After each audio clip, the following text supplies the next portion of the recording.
If you thought Dan Ashworth is the only problem at Manchester United, well, you certainly don't know your club. Now, there is a major transfer shock that I'm about to throw to you. If you have not heard about it, subscribe, like, and share this video because, man, what's going on at our beloved? Now, of course, we know that the summer transfer window is expected to be so busy for Manchester United, and whereas there are, issues that are slowing down, that are threatening to slow down the process. Certainly, we do hope that at least Omar Berada, having confirmed he will be in by the mid-July, certainly should be able at least to try and hold fort and make things happen as we wait for Dan Ashworth. Now, here is the shocker, though. It is that, according to a report that came through from the Daily Mail just a few days ago, many of you might not have paid attention to it. I had to take time and verify it. I thought, yes, we would have a small budget, but I was shocked particularly at how little it was. Manchester United will have a budget just over £35 million to work with in the summer transfer window. Now, on that, it's not that they cannot top it up or increase it in any way.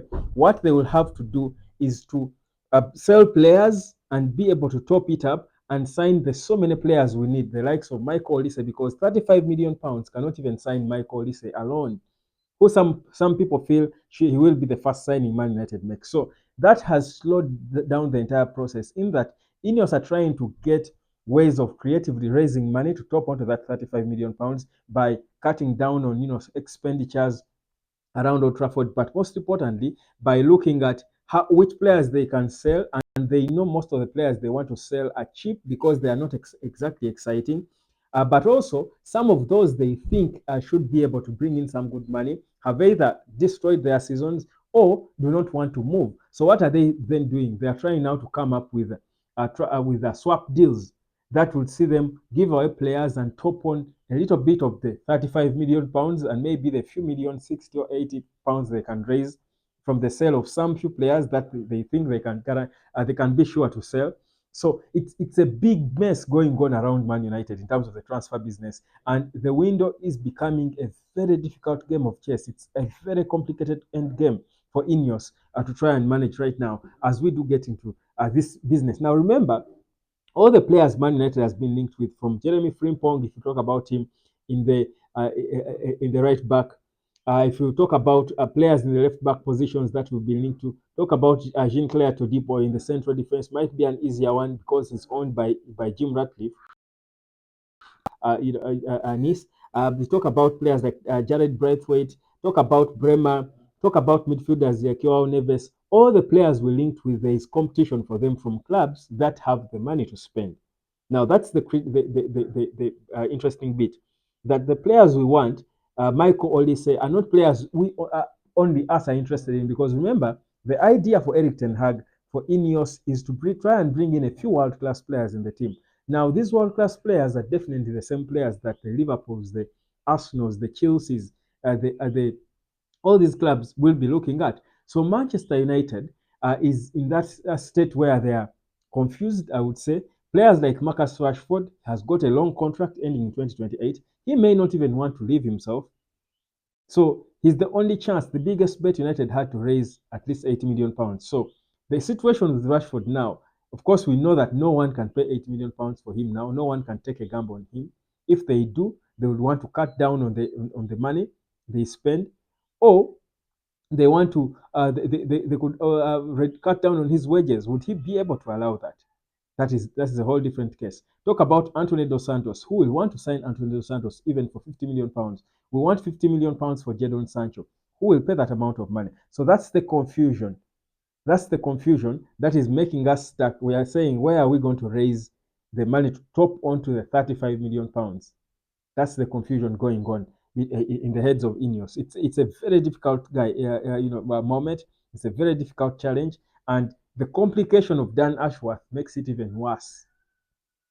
So the last resort, a scenario where Man United will rely entirely on promoting players from the academy and maybe getting one or two other players. Promote players from the academy, get one or two other players for other departments. That might be the last resort that INEOS might be cornered into zeroing down on. How that would make sense is a debate for another day. Now, of course, the news coming in right now as I speak is that Bruno Fernandes' goal against, I think it was against Burnley, and the goal from that bicycle kick from Alejandro Garnacho against Everton have been nominated for the best goals in the Premier League this season, goals of the season, I think rightfully so.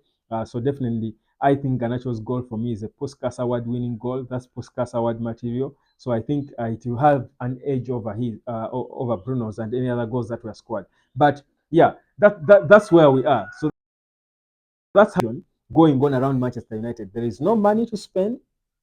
The money is little, if any, and the players we want to sell to top up on it are not sellable. Some of them don't want to move. So what do you do in this case?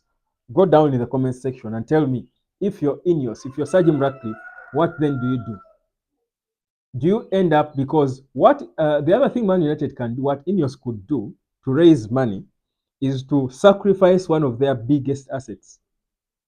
And by biggest assets, I'm talking players like Bruno, I'm talking Garnacho, I'm talking Hoyland, I'm talking Kobe Maino, because they will need money to boost a certain department. So if they can't sell Marcus Rashford for reasonable money, they can't sell any other player, obviously, for reasonable money. Sacrifice one of the young players and painfully sell them expensive and get money that can buy four other players. For example, and widely thinking now, if they sacrificed Garnacho and said, Real Madrid, how much are you paying for Garnacho? Or Bayern, so many clubs can pay crazy amounts of money for Garnacho. That's the wild thing they can do to raise money. But as it is, we don't have sellable players. So we might end up being stuck with players who can't give us value. We still have to meet their contracts, pay them so much money to do next to nothing, but without solving the big problem that the club has. That's the tight situation we are in. So that's why within INEOS, before they even get into the headache of the manager and Eric Ten Hag, sack him or let him stay and all that, before they get into that headache, they have got a bigger headache to solve with the players. They have got to deal with this squad smartly, exceedingly smartly. They need wisdom greater than that of Solomon to be able to deal with this squad, trim it in a way that brings in money, because the bare minimum that INEOS would need to have what seems a semblance of a good summer transfer window could be about 200 million pounds. That's the bare minimum. And that 200 million pounds, I'm assuming, can get you four top players. Just That's the bare minimum. So where are they going to raise the 160 million or thereabout to top onto the 35? That seems to be all they have guaranteed. That's that's a very interesting headache. But let's see what they do. There's a bit of a developing story as we head into the summer. We thought we would be excited early in the window. We would be busy and getting on to business, taking off stuff, but it is beginning to look quite challenging. It is beginning to look challenging. So even Kobe Maino's goal versus Wolves, by the way, has also been nominated for goal of the season. So we have about three goals competing for goal of the season. So I think it's a good place to be after especially what has been a mostly forgettable season for Manchester United. My name is Webb. Subscribe. I just wanted to bring you up to speed with what's going on with the transfers. We might talk about all these players we are linked with, but the reality is there is no money until INEOS creates avenues to make the money. Subscribe, and I'll catch you later.